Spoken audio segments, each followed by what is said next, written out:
Hamlet by William Shakespeare.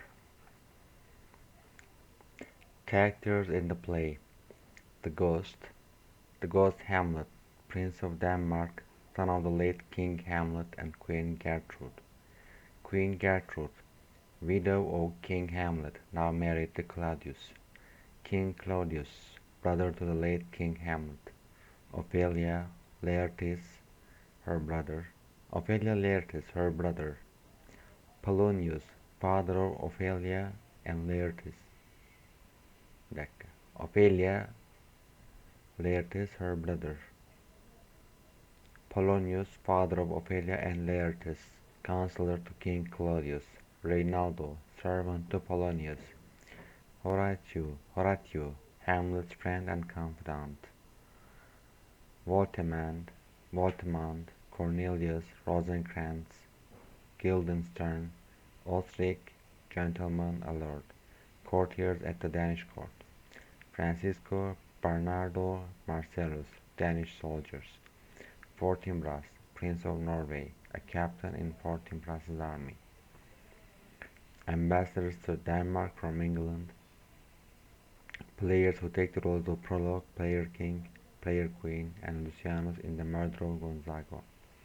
Two messengers, sailors, Gradigger's companion, Doctor of Divinity, attendants, lords, guards, musicians, Laertes' followers, soldiers, officers. Act 1. Scene 1. Enter Bernardo and Francisco, two sentinels. Bernardo. Who's there? Francisco. Nay, answer me. Stand and unfold yourself. Bernardo. Long live the king. Francisco. Bernardo. Huh? Francisco. You come most carefully upon your hour. Bernardo. Tis now struck 12. Get to the bed, Francisco. Francisco. For this relief much thanks. 'Tis bitter cold, and I am sick at heart. Bernardo. Have you had quiet guard? Francisco. Not a mouth stirring. Bernardo. Well, good night. If you do meet Horatio and Marcellus, the rivals of my watch, bid them make haste. Enter Horatio and Marcellus. Francisco. I think I hear them. Stand ho! Who is there? Horatio. Friends to this ground. Marcellus. And ligament to the Dane. Francisco. Give you good night. Marcellus. Oh, farewell, honest soldier, who hath relieved you? Francisco. Bernardo hath my place. Give you good night. Francisco exits. Marcellus. Hola, Bernardo. Bernardo. Say what? Is Horatio there? Horatio. A piece of him. Bernardo. Welcome, Horatio. Welcome, good Marcellus. Horatio. What? Has this thing appeared again tonight? Bernardo. I have seen nothing. Marcellus. Horatio says 'tis but our fantasy, and will not let belief take hold of him, touching this dreaded sight twice seen of us. Therefore I have entreated him along with us to watch the minutes of this night, that if again the separation come, he may approve our rise and speak to it. Horatio. Tush, it will not appear. Bernardo. Sit down a while, and let us once again assail your ears, that are so fortified against our story, what we have tonight seen. Horatio. Well, sit we down, and let us hear Bernardo speak of this. Bernardo. Last night of all, when yon same star that's westward from the pole had made his course to illume that part of heaven where now it burns Marcellus and myself, the bell then beat him one. Marcellus. Peace, break thee off. Look where it comes again. Bernardo. In the same figure like the king that's dead. Marcellus to Horatio. Thou art a scholar, speak to it, Horatio. Bernardo. Looks he not like the king? Mark it, Horatio. Horatio, most like. It harrows me with fear and wonder. Bernardo, it would be spoke to. Marcellus, speak to it, Horatio. Horatio, what are do that usurps this time of night, together with that fair and warlike form, in which the majesty of buried Denmark did sometimes march? By heaven, I charge thee, speak. Marcellus, it is offended. Bernardo, see, it stalks away. Horatio, stay, speak, speak, I charge thee, speak. Ghost exits. Marcellus, 'tis gone, and will not answer. Bernardo, how now, Horatio, you tremble and look pale. Is not this something more than fantasy? What think you on it? Horatio, before my God, I might not disbelieve without the sensible and true avouch of mine own eyes. Marcellus, is it not like the king? Horatio, as thou art to thyself, such was the very armour he had on, when he the ambitious Norway combated. So frowned he once when, in an angry parle, he smote the sledded poleaxe on the ice. 'Tis strange. Marcellus, thus twice before, and jump at this dead hour. With martial stalk hath he gone by our watch. Horatio, in what particular thought to work I know not, but in the gross and scope of mine opinion, this bodes some strange eruption to our state. Marcellus, good now, sit down and tell me he that knows, why this same strict and most observant watch so nightly toils the subject of the land, and why such daily castor, brazen cannon, and foreign mart for implements of war, why such impress of shipwrights whose sore task does not divide the Sunday from the week? What might be toward that this very haste doth make the night joint labourer with the day? Who is who is it that can inform me? Horatio, that can I.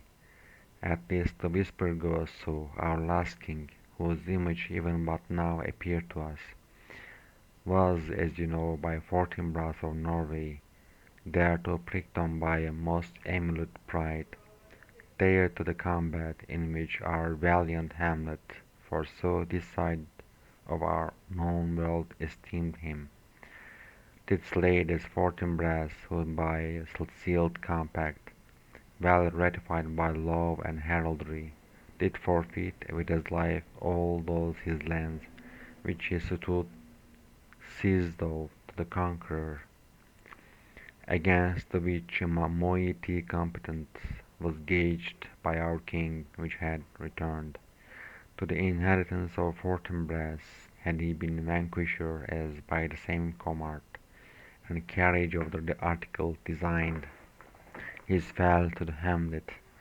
Now, sir, young Fortinbras, of unimproved metal hot and full, hath in the skirts of Norway here and there shocked up a list of lawless resolutes for food and diet to some enterprise that had a stomach in it which is no other, as doth well appear unto our state, but to recover of us by strong hand, and terms compulsory those foresaid lands, so by his father lost, and this, I take it, is the main motive of our preparations to the source of this our watch, and the chief head of this post-haste and rummage in the land. Bernardo, I think it be no other, but even so, well may it thought that this portentous figure comes armed through our watch so like the king that was and is the question of these wars. Horatio, a mote it is to trouble the mind's eye, in the most high and palmy state of Rome, a little ere the mightiest Julius fell, the graves stood tenantless, and the sheeted dead did squeak and gibber in the Roman streets, as stars with trains of fire and dews of blood, disasters in the sun and the moist star, upon whose influence Neptune's empire stands, the seek almost to doomsday with eclipse, and even the like precursor of feared events, as harbingers preceding still the fates, and prologue to the omen coming on,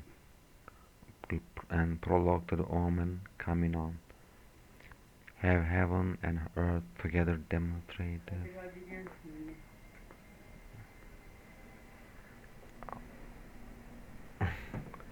unto our climachers and countrymen, enter ghost, but soft, behold, lo, where it comes again.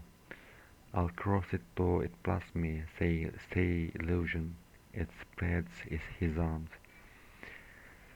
If thou if thou hast any sound or use of voice, speak to me. If there be any good thing to be done, that may to thee to do ease and grace to me, speak to me. If thou art privy to thy country's fate, which happily foreknowing may avoid, O speak, or if thou hast apported in thy life, extorted treasure in the womb of earth, for which they say you spirits oft walk in death, speak of it. The cock crows. Stay and speak. Stop it, Marcellus. Marcellus. Shall I strike it with my partisan? Horatio. Do, if it wills not stand. Bernardo. 'Tis here. Horatio. 'Tis here. Ghost exits. Marcellus. 'Tis gone.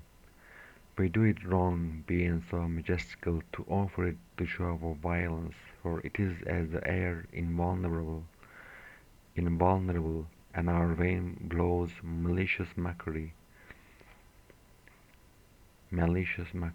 Bernardo. It was about to speak when the cock crew. Horatio. And then it started like a guilty thing upon a fearful summons. I have heard I have heard the cock that is the trumpet to the morn, doth with his lofty and shrill sound in throat awake the god of day, and at his warning, whether in sea or fire, in earth or air, the extravagant and erring spirit hies to his confine, and of the truth herein this present object made probation. Marcellus. It faded on the crowing of the cock. Some say that ever against that season comes, wherein our Saviour's birth is celebrated. This bird of dawning singed all night long, and then they say no spirit dares stir abroad. The nights are wholesome, then no planets strike, no fairy takes, nor witch hath power to charm. So hallowed and so gracious is that time. Horatio. So have I heard, and do in part believe it. But look, the morn in russet mantle clad walks over the dew of yon high eastward hill. Break we our watch up, and by my advice let us impart what we have seen tonight unto young Hamlet, for upon my life this spirit, dumb to us, will speak to him. Do you consent we shall acquaint him with it, as needful in our lives, fitting our duty? Marcellus. Let's do it, I pray, and I this morning know where we shall find them most convenient. They exit.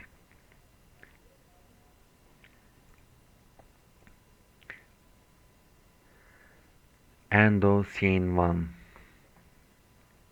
Hamlet by William Shakespeare. Thank you for listening.